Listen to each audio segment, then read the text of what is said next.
Girls, this one is for you. So I'm going to show you some basic checks you can do on your cars so you can stop relying on men. You need to put on a pair of gloves. We use Tough gloves. Click the link below to order yours. I think they've got like an offer on bulk buy. If you buy 4, you get a certain percentage off. Right, here's a typical car that needs all the fluids checked regularly, and I'm going to show you how to do it. So the next thing you need to do is find the catch. Now some bonnets are self-supporting and some of them you need the support rod. So the first thing you need to do is open the bonnet. A lot of the cars have a little lever. Sometimes it's located on the driver's side and sometimes it's on the passenger side. In this car it's just located under here. Now the bonnet's up, the next thing you need is a dirty rag.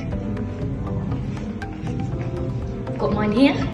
So with this car, it does state where the engine oil goes. This one, it's written on it, and there's also the engine oil dipstick, which is easy to spot. It's normally around the side of the car. Not all cars have this written on the dipstick, but ladies, just in case your car doesn't, you will have like a loop that you can put your finger in and pull out the dipstick. So next thing is you need to take the dipstick out, as I will do now. Pull it out, keep your cloth handy. Oops. Wipe it clean. Put it back in, and so make sure you push it all the way back down, pull it back out again, put it on the rag, and this is what the bottom of the dipstick looks like. You've got markers at the bottom for low and one line at the top for high or for full. The oil level should be between these two markers. If it's not, if the oil level is halfway, you need to top it up, and usually the difference between the low marker and the high one is about 1 litre. Right, if you need to refill the engine oil, you unscrew this and you just refill it from here. Right, the next one is windscreen washer fluid. Goes in here, it's usually labelled washer fluid. Pop open the cap and pour it in. You'll see as you pour it in when it becomes full.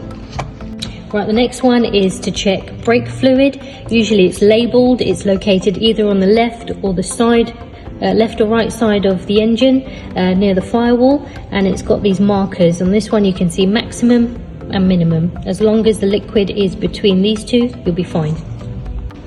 Right, another one is coolant level. Now, this shows caution on it for a reason.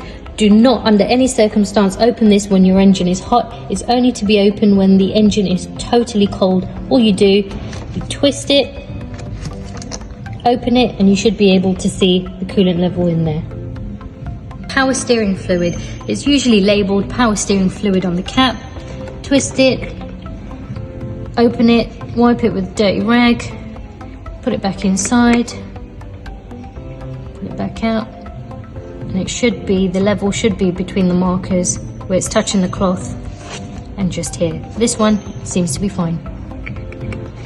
So a lot of modern cars, it can be a little bit difficult to locate where what goes.